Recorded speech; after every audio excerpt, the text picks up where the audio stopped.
I remember when DC Comics started treating Tini Howard like she was a big deal, and then they announced she's going on Catwoman. I said, that's a bad idea. That's an enormous downgrade from Ram V. He was actually getting some things done there. Not exactly the smartest thing in the world. And then they announced they're following it up with a Gotham War Chip Zdarsky, Tini Howard crossover. And I thought, this is a really bad idea. Not only will it hurt Catwoman, but it's actually going to hurt Batman as well. And once again, Westradamus is correct. Gotham War has been an enormous dud. This week we're on Chapter 5 of the Gotham War. Catwoman, is it 58 or 57? I think it's 58. Tini Howard, Nico Leone. And while this issue is a step up from the last Catwoman issue I read, it's still not good. In fact, it's still really, really bad. They should stop letting female writers touch Batman. Every time they do something stupid like this happens, they basically cuck out Batman in the first 2 pages of this comic book. They always treat the character with disrespect. They don't understand what makes Batman great. They do not get the core concept of the character and why he's so popular, not just in comic books, but in animation, video games, movies, and all that stuff. They think he's got a tragic relationship with Catwoman. That's what really sells the character. It's like, no. What sells the character is not even Catwoman, if he truly loves her, and I do not believe that he does, could stop him from saving Gotham City from anybody, including Catwoman. But let's get into the really revolting thing that happens in the very first few pages. Selina Kyle is swinging around rooftops because she's Spider-Man now, not actually Catwoman. And she discovers Bruce, and he's down there, and he's bawling, and he's crying his eyes out. And he's like, Selina! And she's like, dear God, Bruce! And then he snuggles his head into her bosom, so down on his luck, and they just make him look like a complete bitch here. And the dialogue is even worse. If you worry about your thieves, tell them to stop committing crimes, Cat. Tell them to stay home and off the streets before every insane criminal in the city arms themselves. And, which that kind of makes sense. She says, about you, because that's what she wants to talk about. And more presently about Jason. I don't know what you did to him, but I'm worried I have to protect him from you. Worried enough to come here and talk to you myself. Enough to try and come here and force a ceasefire with my whatever we are. Combatants, lovers, not enemies. I couldn't handle that. Batman couldn't handle being enemies with Catwoman. Fucking Batman. First he's fucking crying, then he puts his head directly between his titties because he thinks she's his fucking mommy, and then he couldn't handle Catwoman and himself being enemies or something. Like, who is this character? Like, I don't understand why they keep letting Tini Howard do anything with the character Batman. That was off. They end up kissing, which plays into another part of the story later on before he ghosted her. At least he ghosted her after he got a little kiss-a-rooski off of her. And then we lay out the plan, but not before we get a little validation between Vandal Savage and Catwoman. She thinks she's Marquis because that's who she met in prison when she was giving her ramen with her cat or whatever. And it turns out, Vandal Savage, Vandal here is my father. I wanted to work with you for a long time. Of course you did. Because she's another female character in DC Comics. Why wouldn't you want to work with a lowly cat burglar whose plans and expertise would never actually help out a villain of the stature of Vandal Savage? And in essence, you would imagine his daughter Skadel, who looks nothing like she does in the Batman comic book, by the way. Just absolutely no consistency between the art whatsoever. And we do have to have Vandal give out a villain monologue explaining exactly what is going to happen, offering Catwoman immortality. Why does he want Catwoman to be an immortal? I'm not really sure. I guess, if you do a D&D quest, thieves are important. I think I could think of other people that I would want my immortal army before Catwoman. But he's offering her a chance, and he lets her know, I plan to offer immortality to the miserables of Gotham, you included. What are the terms? Lay them out clearly. I need these objects stolen, all made from fragments of a meteor I saw rain to this earth eons ago. Some of them have changed forms, but they all have been drawn to Gotham. It's no coincidence the oldest forces in creation are not to be opposed, because this is what's actually going to create his immortal army. And it's too bad Vandal Savage didn't realize before this moment that Catwoman is actually going to be ultimately the hero of the story. And he probably shouldn't have divulged this information, but it turns out he didn't actually divulge this information to Catwoman because he does behead her when she decides to not take the deal. Even though Marquis admits, I'd rather work with you than my father. He cuts her head off, and it turns out it was Clayface the whole time. So he didn't actually cut the head off of Selina Kyle, which I guess is a good thing, probably a smart move. But then you remember, at the very beginning of the story, Catwoman arrives on the roof, discovers Bruce Wayne inconsolable crying for his mommy, consoles him, jumps off the roof together. They land in a trash dumpster, and they start making out with each other. And then Catwoman goes from that moment because someone told her to go to this other building and runs over all the rooftops in Gotham City to get there. So it's still the same Catwoman, and it turns out that Bruce Wayne was actually making out with Clayface. Kind of disgusting, but weird. You would think that Batman, the smartest man in the world's greatest detective, would have realized he was actually making out with a clay man rather than the woman that he was supposed to marry. It feels like something Batman should have sniffed out, but it's a big swerve. We're in comic book swerve culture. I guess we stole this one from WWF or whatever. And then we get this really stupid speech. Vandal Savage gets all the major villains in Gotham except for, I guess, Joker's not there. And I think maybe Penguin's not there either. Is Riddler there? I don't remember. A bunch of the other villains. You do see Two-Face. You definitely see the ventriloquist, the Calendar Man, Black Mask. A lot of those guys, a lot of the villains are all there.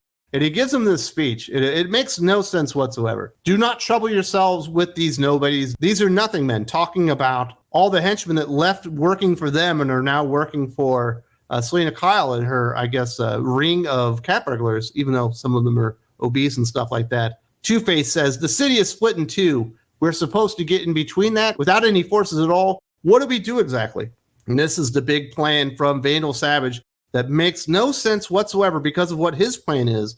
The Bat, the Cat, their factions, I posit they are meaningless to men like us. Catwoman is trying to teach peasants to be lords. I don't understand how you come to that. She's just teaching criminals to be other types of criminals. And then he says, live as long as I have, and you'll learn that isn't possible. She and the Bat are teaching people to fight. So they want to stop Batman and Catwoman from going to war. And it's not really a war. It's just Batman fighting Catwoman, who have his family aligned with her. And then all the other henchmen in the entire city that were working for all these guys are now working for her. So it's like 1 versus 1,500 criminals at the moment. And they're burning the city to the ground and distracting each other. Batman isn't thinking about Vandal Savage, even though he stole his house out from underneath him. Batman isn't thinking about Two-Face. He's not thinking about the ventriloquist. He's not thinking about Calendar Man. He's not thinking about Black Mask because he's so busy with this enormous army of criminals that are trying to take over Gotham right now. And Catwoman wasn't thinking about Vandal Savage. In fact, she didn't even know his daughter was working for her. Catwoman wasn't worried about Two-Face. Catwoman wasn't worried about any of these people because she actually has to stop Batman from stopping her criminals. So what they've actually done is preoccupied each other to where you could do anything that you wanted in this city and nobody would have ever noticed because they're all fighting each other. Why would you want to stop that? Why would that be a bad thing? And how is Batman waging a one-man war now because Damian Wayne's heart is broken against all these criminals a bad thing and teaching the city how to fight? It appears that the entire city is fleeing right now because it's burning to the ground. None of this stuff makes any sense for the components of the actual story. And this is why Tini Howard should not write speeches. She doesn't understand that they should actually pertain to the story and give you a better understanding of why Vandal Savage is such a diabolical villain, not a complete numbnuts moron. And there's more to it. And when he's walking out, he's got all these criminals that he needs to do something for him. They got to take over the city.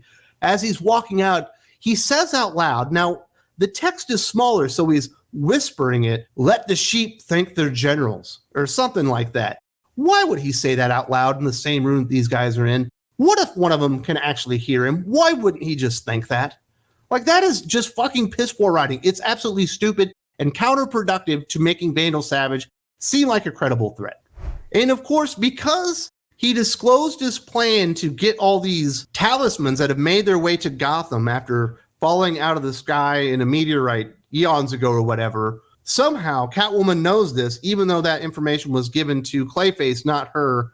And they said they were going to get rid of the body, but maybe Clayface got out of there and actually told Catwoman. That actually never happened because they were wasting time making Vandal Savage look like a moron.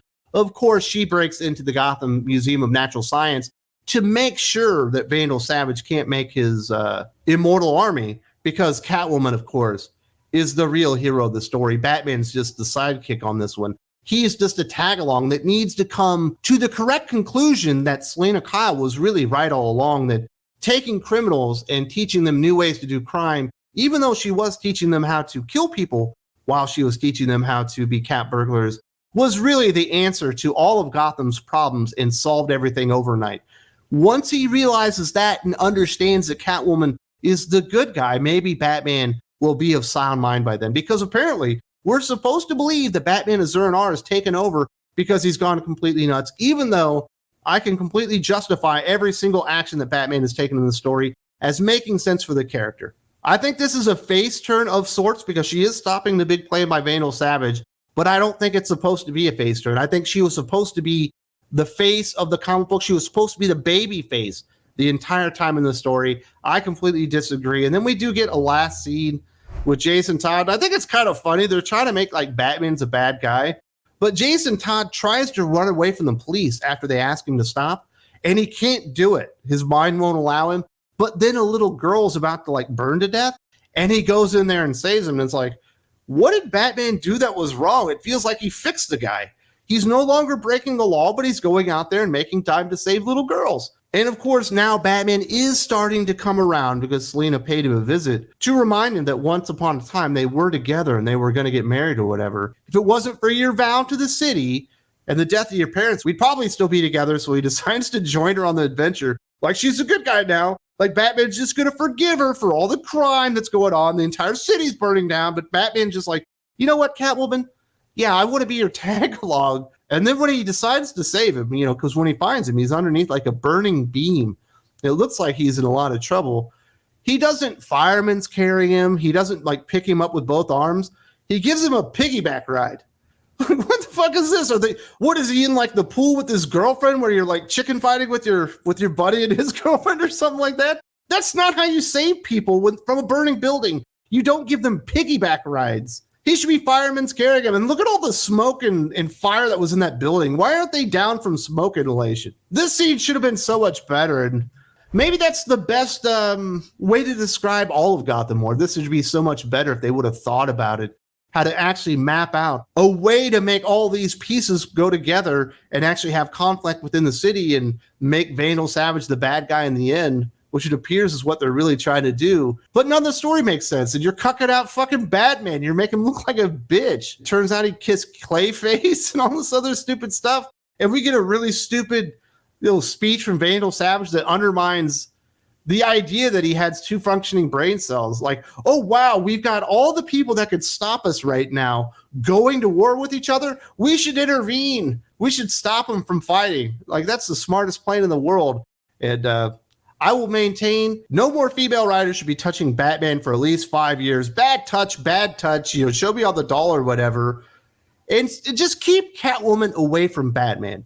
The character's relationship was absolutely ruined. You know, Tom King thought he was doing something brilliant. It has never worked. He poisoned that relationship, just never revisited in the history of comic books. And Batman fans would be happier. Catwoman fans would be happier. DC fans would be happier. It's a match made in hell at this point. And I talked about how Tom King really poisoned the well and made this a toxic relationship that will never work in comic books. And it stands today and certainly doesn't get better when Tini Howard is writing it. There's also a link in the video description.